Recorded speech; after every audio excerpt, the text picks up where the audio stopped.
چل رہے ہیں، اللہ اپنی چال چل رہا ہے، لیکن نقشہ ان کی یہ۔ بہرحال اس میں جو بھی ہے یقیناً ایک حد تک کامیابی انہیں ہوگی جس کی خبریں ہمیں دی گئی ہیں۔ گریٹر اسرائیل ایک دفعہ قائم ہوگا، سعودی عرب سے بھی شمالی حصہ لے لیا جائے گا، مدینے میں داخل نہیں ہو سکیں گے بس۔ اچھا، مکے کو وہ کلیم ہی نہیں کرتے، مکے سے انہیں کوئی سروکار نہیں ہے، لیکن یہ کہ مدینے کو وہ کہتے ہیں یہ ہمارا ہے، ہمیں یہاں سے نکالا گیا تھا۔ اور وہاں لیکن حدیث میں ہے کہ مکے مدینے میں داخل نہیں ہو سکے گا دجال اور اس کی جو فوج ہے، لیکن باقی شام، عراق، فلسطین، لبنان اور ترکی کا جنوبی حصہ اور مصر میں جو ہے یہ سینائی پیننسلا کے ساتھ ساتھ سارا، وہ اس پر تو رو رہے ہیں ابھی تک یہودی کہ کیوں واپس کر دیا سینائی پیننسلا، 1967 وار میں ہم نے جیتا تھا اسے، بعد میں وہ اسحاق ریبن اور یاسر عرفات کے درمیان دوستی کروائی تھی کلنٹن نے، جس کے نتیجے میں وہ واپس آیا ہے۔ لیکن یہ کہ وہ واپس لے گئے، اور اس کے علاوہ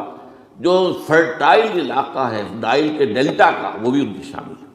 تو اس ظاہر بات ہے جب یہ ہوگا تو بڑی تباہی آئے گی، اس میں تو کوئی شک ہی نہیں۔ تو سب سے بڑی تباہی مسلمانان عرب پہ آئے گی، اور کیوں ہوگی؟ مستحق ہیں اس کے، انہوں نے اس کے باوجود کہ قرآن ان کی اپنی زبان میں ہے، انہوں نے اس قرآن کو اپنا امام نہیں بنایا۔ نمبر 2 پر میں ہمیشہ کہتا رہا ہوں کہ جو مسلمانان عجم، اگر فرض کیجئے کہ 140 کروڑ مسلمان اس دنیا میں ہیں تو 30 کروڑ کے قریب جو ہیں وہ عرب ہیں، باقی 110 کروڑ جو ہیں، 1 ارب سے زیادہ تو غیر عرب مسلمان ہیں۔ ان میں سب سے بڑے مجرم جو ہیں وہ ہم مسلمانان پاکستان، ہم نے ایک تقسیم کرائی اسلام کے نام پر، ہم نے کہا کہ ہم اسلام کا نظام قائم کریں گے، اور اللہ نے ہمیں معجزے کے طور پر وہ ملک عطا کر دیا پاکستان۔ اب قمری حساب سے 63 برس گزر چکے ہیں، جو آپ 61 کہتے ہیں، اگر قمری حساب رکھیں 63 برس ہو چکے، کہاں ہے وہ اسلام؟ لہذا مستحق۔ لیکن اب اس میں یہ ضرور ہے کہ ابھی پاکستان کے معاملے کو میں سمجھتا ہوں کہ ہینگنگ ان دی بیلنس والا معاملہ ہے، ابھی نہیں کہہ سکتے۔ اللہ تعالیٰ شاید کوئی توفیق دے دے، کوئی معجزہ ہو جائے،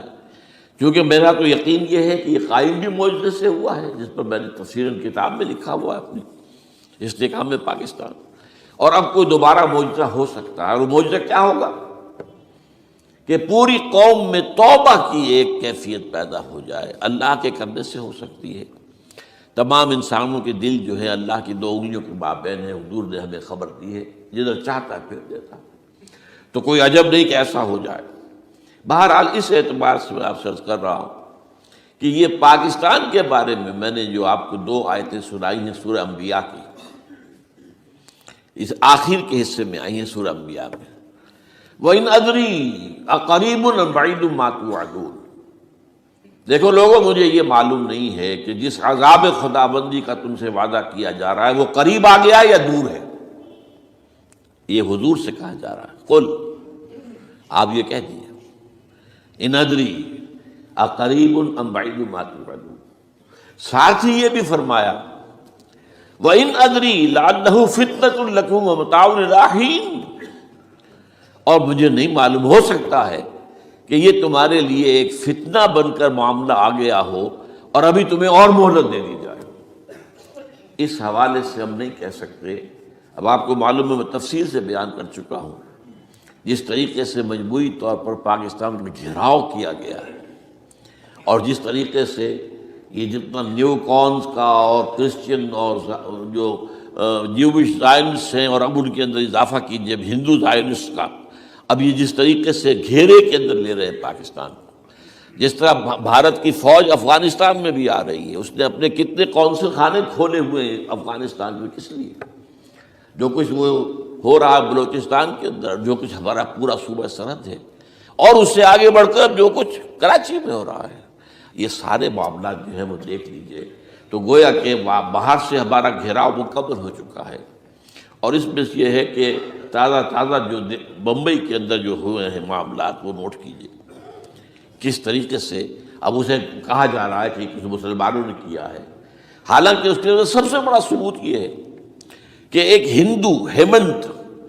جس نے کہ وہاں ساری تحقیقات کی کہ سمجھوتا ایکسپریس کو جو اڑایا تھا کس نے اڑایا تھا، اس کی انہوں نے کہا جب کی ہے تحقیقات، اب یہ اس کو گیو دم دی کریڈٹ۔ ہندو قوم کے اندر کم سے کم یہ بھی بات موجود ہے، جہاں وہ بدماشیاں ہیں وہاں یہ بھی ہے، یہ خیر بھی ہے، جہاں برائیاں ہیں ان کے اندر وہ خوبیاں بھی ہیں۔ ان کا ایک کمیشن ہے، اس نے صاف ایک ہندو کو، اور ہندو بھی سرونگ کرنل کا یہ ہے ماسٹر مائنڈ، اس نے کروایا اور وہ گرفتار ہوا، serving kernel of Bharat army. تو اب ظاہر بات ہے کہ اس کو مارا گیا ہے ممبئی میں، اس کو مسلمان کاہے کو مارے گئے؟ مسلمانوں کا تو وہ کہ محسن تھا، وہ مسلمان کس وجہ سے اسے مارے گئے؟ اسے مارنے والے کون ہیں؟ وہی ہندو زائنسٹ کہہ لیجئے ان کو، یا ہندو تشدد پسند کہہ لیجئے، جو پاکستان کو ختم کرنے پر تلے بیٹھے ہوئے ہیں۔ یہ ان کا در حقیقت کام ہے کہ اس شخص نے اتنی بڑی حرکت کی کہ ہمیں جو ہے ہماری سازش کو بے نقاب کر دیا۔ تو اصل میں لیکن یہ سب کچھ جو ہو رہا ہے وقتی طور پر تو بہت ذرا طوفان اور جوش آیا تھا، معلوم ہوتا تھا کہ شاید 9/11 والا معاملہ جو تھا نیو یارک کا، اس کے نتیجے میں جو ایک دم امریکہ جو ہے نکلا ہے غصے کے اندر، اور پوری قوم اس کی کھڑی ہو گئی اور پوری دنیا جمع ہو گئی افغانستان پر حملے کے لیے، شاید ایسا معاملہ ہو جائے۔ لیکن نہیں، اللہ کا شکر ہے کہ یہ معاملہ جو ہے ان ادری لعلہ فتنۃ لکم ومتاع الی حین۔ ابھی کل کی جو تازہ ترین رپورٹ ہے وہ یہ ہے کہ اوباما کو بریفنگ دی گئی ہے کہ پاکستان کے جو نیوکلیئر بامز ہیں وہ ولنریبل ہیں، اور ان کے اندر اندیشہ ہے کہ وہ جو ہے شدت پسندوں کے ہاتھ میں نہ پڑ جائیں۔ اس کو کوئی نہ کوئی بہانہ انہوں نے بنانا، یہ جو میں آپ سے عرض کر چکا ہوں۔ کچھ ہمارے لوگوں کو یہ امیدیں ہو گئی تھی براک اوباما کے آنے سے، یہ میں نے پھر اس کے بعد ایک مضمون میں پڑھا ہے، آپ کے لیے بھی نئی بات ہوگی۔ براک کا لفظ جو ہے اس میں یہ بھی اسلامی ہے، یہ برکت سے ہے، اس لیے کہ اس کا باپ جو ہے وہ سواحلی علاقے کا، سواحلی زبان جو ہے کینیا کا ساحلی علاقہ جو ہے وہ سواحلی زبان جو ہے اس میں عربی کی بڑی آمیزش ہے، کیونکہ وہ تو بہت قریب ہے نا، عرب سے کتنا فاصلہ ہے، وہ درمیان میں وہ ریڈ سی ہے، بڑا چھوٹا سا سمندر، تو سواحلی زبان میں عربی اثرات ہیں۔ تو یہ برکت والی بات، جیسے ہم کہتے ہیں کسی کا نام برکت حسین، برکت علی، تو یہ وہ ہے باراک برکت والا، براک حسین، اور پھر حسین کا لفظ موجود۔ تو اس سے بڑی توقعات ہو گئی تھی، لیکن نظر یہ آ رہا ہے کہ جو بش کا ایجنڈا تھا، اس لیے کہ اصل میں اس کی پالیسی بنانے والے میں آپ کو بتا چکا ہوں کوئی ایک فرد نہیں ہوتا وہاں تو پورے ادارے ہیں، بڑے بڑے تھنک ٹینکس ہیں، اور یہ ثابت ہو گیا ہے کہ اس اوباما نے آتے ہی سب سے زیادہ کٹر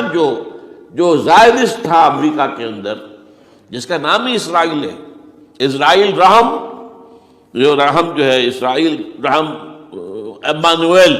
اس کو اپنا بنایا chief of the white house staff. اور یہ وہ شخص ہوتا ہے کہ جو گویا کہ جس کے گھیرے میں ہوتا ہے صدر امریکہ کا۔ صدر سے کون مل سکتا ہے، یہی فیصلہ کرے گا، کون نہیں مل سکتا یہ فیصلہ کرے گا، کون سی رپورٹ صدر تک جائے گی یہ فیصلہ کرے گا، کون سی رپورٹ روک لی جائے گی یہ فیصلہ کرے گا۔ تو گویا کہ صدر کے کان بھی وہ، صدر کی آنکھ بھی ہو، لہذا صدر جو ہے اس کے تو اوپر گھرا ہوتا، اور اس سے بھی آگے بڑھ کر نوٹ کیجئے، میں نے آپ کو پہلے بتایا بھی تھا، ساؤتھ ایشیا کے لیے اس نے اپنا ایڈوائزر بنایا ہے ایک ہندو کو، اس کا نام ہے سونال شاہ، اور یہ جو ہندوؤں کی ایک تنظیم ہے جو انتہائی جو ایکسٹریمسٹ ہندو ہیں، وشوا ہندو پریشد، یہ وشوا سری پرشانت ہے، جس کا اسٹوڈنٹ ونگ ہے بجرنگ دل کا یاد۔ ساؤتھ ایشیا سے مراد بھارت اور پاکستان، اس کے معاملات میں اس کا ایڈوائزر جو ہے سونال شاہ ہے۔ تو حالات جو ہیں اس اعتبار سے انتہائی یوں سمجھیے کہ خطرناک، اور دوسری طرف اندرون معاملہ کیا ہے؟ سائنس کی دو اصطلاحات آپ نے سنی ہوگی، centrifugal forces, centripetal forces. Centrifugal وہ ہوتی ہے کہ جو مرکز سے توڑنے والی ہوتی ہے، بھاگتا ہے ہر ایک مرکز کو چھوڑ کر، یہ سینٹریفیوگل فورسز ہے۔ سینٹریپیٹل وہ ہوتی ہیں جو مرکز کی طرف لانے والی ہوں، جو ایک مرکز کے گرد لوگوں کو جمع کرے، تو مرکز گریز اور مرکز کی طرف رخ کرنے والی۔ ہمارے پاس سینٹریپیٹل فورس صرف ایک ہے، وہ اسلام ہے، اور وہ ہے نہیں۔ ہر چند کہیں کہ ہے نہیں ہے، کہاں ہے؟